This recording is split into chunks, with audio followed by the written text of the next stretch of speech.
Isa ka din ba sa nag-aalaga ng halamang ito? O kaya naman, nais mong magkaroon nito sa iyong koleksyon? Sa video natin na ito mga kaurban ay pag-uusapan natin at ibabahagi ko ang mga kaalaman sa pag-aalaga ng halamang Baculares. Bakit nga kaya madami ang nahuhumaling sa halamang ito ngayon? Bakit sinasabing kinatatakutan ito ng masamang espiritu at aswang? At ano pa nga ba ang mga katotohanan ang dapat pa nating malaman sa halamang Baculares? Pero bago ang lahat, kung nais mong ikaw ang unang makakita ng aming mga bagong upload at makitang ilang behind the scene, mag-subscribe at sumali na sa aming community. I-click lamang ang join button. Ano nga ba ang Sansevieria Baculares? Ang Sansevieria Baculares ay isang perennial stemless o walang sanga at matubig na halaman. Native ang halaman na ito sa West Central Africa. Ang uri na ito ng snake plant ay lumalaking pahaba at manipis na mayroong cylindrical o pamilog na dark green na mga dahon. Kaya naman, ang pangalan nito na Baculares ay kinuha sa salitang Greek na baculum, nang ibig sabihin ay stick, rod o staff na lumalarawan sa itsura ng mga dahon ng halaman. At kapag pinagsama-sama at inayos ang mga pinutol na dahon sa isang paso, tinatawag naman itong Baculares micado. Tulad ng iba pang snake plant na dati ay tinatawag na Sansevieria, ngayon ay nailipat na din ito sa genus na Dracaena. Bakit nga ba marami ang nagtatanim ng Sansevieria Baculares? Nagbibigay ito ng magagandang bulaklak.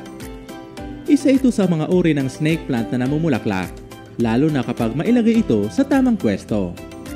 Ang kulay ng bulaklak nito ay puti na nakakapit sa isang tangkay na pahaba, na bawat buko ay napapalibutan ng kumpol ng bulaklak.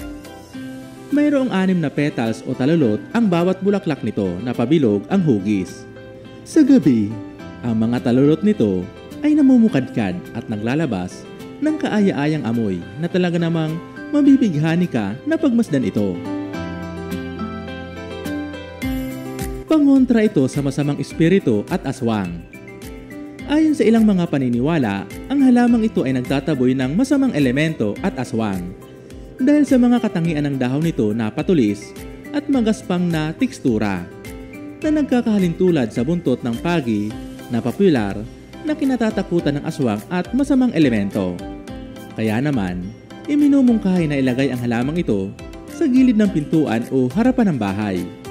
Gayunpaman, ang paniniwalang ito ay isang makaluma na maaring hindi na pinaniniwalaan sa panahon ngayon.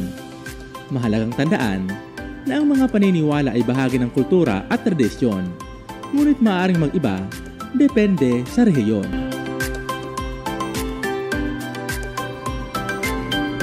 Ang Sansevieria Baculares ay mahusay na tagalinis ng hangin. Ang mga halamang snake plant katulad ng Sansevieria Baculares ay pinaniniwalaang nakakatulong sa paglinis ng hangin sa paligid at loob ng bahay. Pinaniniwalaang nag-a-absorb ang halaman na ito ng mga lason sa hangin katulad na lamang ng formaldehyde, xylene, benzene at toluene. Ang mga kemikal na ito ay hindi maganda sa kalusugan ng tao kapag ito ay nalanghap at naipon sa katawan dahil ang mga ito ay nagdudulot ng cancer.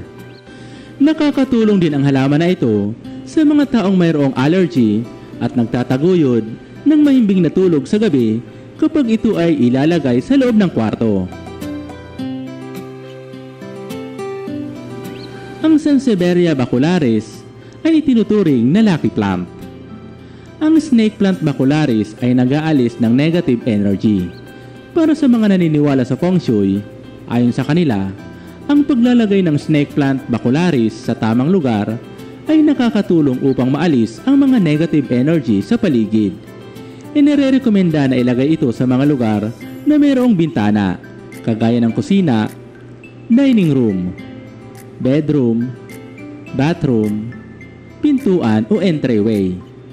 Ang mga lugar na ito ay karaniwang pinupuntahan ng tao, kaya naman pinaniniwalaan na dapat ay magkaroon ito ng buhay sa pamamagitan ng paglalagay ng buhay na halaman upang magkaroon ng positibong vibes at kaaya-ayang ambience sa tulong ng kulay berde nitong mga dahon na nagpapasigla at lumilikha ng payapang kapaligiran.